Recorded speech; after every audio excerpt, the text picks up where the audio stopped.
বাঘের আক্রমণে নিহতদের মরদেহ উদ্ধার করেন তিনি। হতভাগ্য জেলে মাঝি মৌয়ালিদের মরদেহ পরম যত্রে এনে তুলে দেন স্বজনদের হাতে। সুন্দরবন জনপদের মানুষ ভালোবেসে তার নাম দিয়েছেন টাইগার গনি। সুন্দরবন থেকে ফিরে ইমরান হোসেন সুমনের রিপোর্ট, ক্যামেরায় ছিলেন সোহেল রানা। সুন্দরবন ঘেঁষা গ্রাম কাঞ্চিনী। গ্রামের অধিকাংশ মানুষই বনজীবী। সুন্দরবনে মধু সংগ্রহ করে নদীতে মাছ ধরে জীবন চলে তাদের। সাতক্ষীরার শ্যামনগর উপজেলার এই গ্রামেই আব্দুল গনির জন্ম। অন্য অনেকের মতো তিনিও শৈশব থেকেই সুন্দরবন ও সংলগ্ন নদীতে মাছ ধরতেন। ছোটবেলা থেকে তার আরেকটা গুণও ছিল, কারো বিপদ দেখলেই ঝাঁপিয়ে পড়তেন সহযোগিতার হাত বাড়িয়ে। এরপর থেকে এখনো অবিরাম বাঘের ডেরায় ছুটে যান গনি। বাঘে কিন্তু অতিরিক্ত রাগ এই মাছির পরে, কারণ ও মাংস খাইছে, পচা খাইছে, মাংস খাওয়ার পরে একটু বিশ্রাম নিয়েছে, আর মাছি ওই গালের ভিতরে উল্টা পাল্টা ছিল এরকম ধাউকি দেয়। কারণ ওর সাথে তো মানে রেগে পারে না, ও ধরতে পারে না, থাবাও মারে।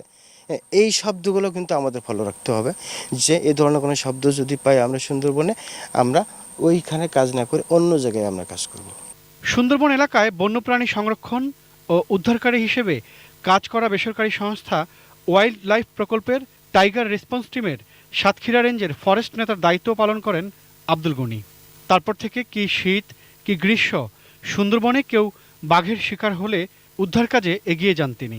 জীবন বাজি রেখেই উদ্ধার করেন অনেককে।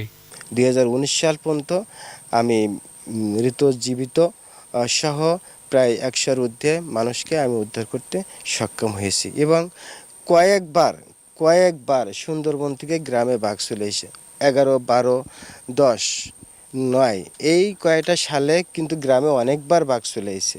এই বাঘগুলো কিন্তু আমরা ফরেস্ট ডিপার্টমেন্টকে সাহায্য নিয়ে, তাদেরকে সাথে নিয়ে এই বাঘটাকে গ্রামের থেকে সুন্দরবনে পাঠাতে পেরেছি। এটা খুব জীবন রিস্ক। এই বাঘে ধরার ক্ষেত্রে অনেকবার চলে এসে, যেমনটা এখান থেকে সোজা হেঁটে যেতে হবে, মানুষটা আছে আর একটু সামনে, তো এমনভাবে বেঁকা, এমনভাবে গাছের আড়াল যখন আমরা যাই তখন যেন চারিদিকে দেখা যায় না, মনে হয় না যে আমরা আর বাঁচবো, বা এই আড়াল থেকে যদি আমাদের অ্যাক্সিডেন্ট করে। তবে ওখানে খুব আমাদের প্রশিক্ষণ মোতাবেক কাজ করি, তারপরেও এটা মনে মনে আমাদেরকে হয় যে একটা অ্যাক্সিডেন্ট, দুর্ঘটনা ঘটতে পারে। তো এভাবে আমি মোটামুটি যে মানুষদেরকে উদ্ধার করেছি। তার এই সাহসিকতার গল্পের সঙ্গে মিশে আছে অজানা শঙ্কা আর আতঙ্ক। অল্পের জন্য ভাগ্যগুণে বাঘের মুখ থেকে বেঁচে গেছেন কয়েকবারই। গরান গাছের ঝাড়, হঠাৎ করে মনে হলো যেন দোয়েল পাখির মতো কি উড়ে গেল। আমি থমকে দাঁড়ালাম, মিনিটের মধ্যেই বাঘ করে ওই আমার দিকে গর্জন দিচ্ছে। তখন আমিও খুব ভয় পেয়ে গেছিলাম, কিন্তু আমরা দুই পা শক্ত করে লাঠি দিয়ে খুব জোরে জোরে বাড়ি মারতেছি, শব্দ করতেছি, আর ওর চোখের দিকে চাচ্ছি। আর ও যেমন ভেসকি দিচ্ছে এরকমভাবে ভেসকি দেয়, আমিও ভেসকি দেওয়া শুরু করেছি। কিন্তু ওই মুহূর্তে আমার পিছনে কে আসে না আসে এটা দেখার কোনো সুযোগ আমার নাই, যেহেতু আমি ডাইনি ভাই ফিরলেই আমাকে সে ধরতে পারে। আর আমি তখন অনেক ভীতু হয়ে গেছি, মানে আমার শব্দটা কিন্তু তখন খুব বড় হচ্ছে না। এক পর্যায়ে বাঘ মানে এমনভাবে সে ভেসকি দিচ্ছে, আমাকে শেষ করে ফেলবে বলে চিন্তা করতেছে। তো আমি চিন্তা করলাম যে এভাবে হবে না, ও মনে হয় গর্জনটা খুব শব্দ, এজন্য আমার গর্জনটা ও শুনতে পাচ্ছে না। তো এটা বুদ্ধি করে আমি ওর গর্জন শেষ হতে না হতেই আমি চিল্লানি শুরু করে দিলাম, আমিও গর্জন দেওয়ার শুরু করলাম। এভাবে 2-3 বার দিতে দিতে হঠাৎ করে দৌড় মেরে চলে গেছে।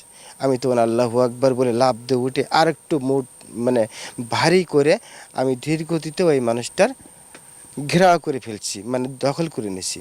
তারপরে আমি আরও 2 মিনিট ওখানে লাঠি দিয়ে শব্দ করে আমি বাম হাত দিয়ে সেও হয়ে 4 সিটি ফলো করে ঘাড়ে করে নিলাম। নেওয়ার পরেও মানে এমন ব্যথা পাইতেছি যে ওই মুখের মাংস নাই, যে দাঁতগুলা আমার এই পিঠে লাগতেছে, ফুটে যাচ্ছে, তো প্রচণ্ড একটা আঘাত পেতেছি। কিন্তু কি করি, এদিকে পাজরার কাঠি বেরিয়ে রয়েছে, জুত করে ধরতেও পারতেছি না, দারুণ একটা বিপদ। কিন্তু একটা বড় উপকার আমার হয়েছে ওইখানে, যে যেখান থেকে আমরা উঠছি মানুষটাকে উদ্ধার করার জন্য, ওই রাস্তা পুরাটা যদি হেঁটে যেতে হতো তাহলে আমার মনে হয় একটা দুর্ঘটনা ঘটে যেত, আর আমার দ্বারা সম্ভব হতো না বলে আমি মনে করি। কিন্তু ওই ঘুরে ঘুরে আমাদের নৌকার একটু দূরে মানে 200 হাতের মতন জায়গা, ওখান থেকে এক দৌড়ে আড়া কেটেই চলে গেলাম আমাদের নৌকায়। তো এই মানুষটাকে উদ্ধার করতে আমারও খুব রিস্ক হয়ে গেছিল। প্রতিদিন কয়েক হাজার মানুষ মাছ ধরতে, মধু বা গোলপাতা সংগ্রহ করতে সুন্দরবনে যাতায়াত করেন। বাঘ থেকে নিজেদের নিরাপদ রাখার কৌশলও বাতলে দিলেন গনি। বিড়ি খাইলে বাঘের গন্ধটা পাওয়া সম্ভব না। বাঘের প্রস্রাবটা গাছের গায়ে যখন থাকে তখন কিন্তু বৃষ্টি না হলে 1 সপ্তাহ থাকে। পান খাইলে স্যার এই পান খাচ্ছি এই মুখ আর এই কান, আর আমি যদি পান খাই যখন স্বাদ পাবো তখন কিন্তু টক টক টক টক করে শব্দ হবে, এই কানের শব্দটা তখন আমার চলে আসবে, আর ওই শব্দটা শুনতে চাওয়াতে টেস্টটাই আলাদা, সে করবে। এখন এই বাঘের শব্দটা কিন্তু পাওয়া যাবে না। তারপরে স্যার যখনই আমি গুল খাবো তখন কিন্তু স্যার এই বাঘের গন্ধটাও আমাকে পাওয়া সম্ভব না। এবং যখন আমরা কাজ করব 3 সাইডে যদি আমাদের ফলো থাকে মানুষেরা, তাহলে কিন্তু বাঘ অতি সহজে অ্যাটাক করতে পারে না, কারণ বাঘ অনেক ভীতু প্রাণী বলে আমি মনে করি। চাকরি না থাকলেও দায়িত্ব ঠিকই পালন করে চলেন আব্দুল গনি। ডাক পড়লেই ছুটে যান। গহীন জঙ্গলে বিপদে পড়া মানুষকে রক্ষায় কাজ করার মাঝেই আনন্দ খুঁজে পান টাইগার গনি। বাঘের ডাক শুনবো যেখানে সেখানে আমরা কাজ করব না। ইমরান হোসেন সুমন, এইগুলা ATN নিউজ, ঢাকা। গাছের গায়ে থাবাও মারে।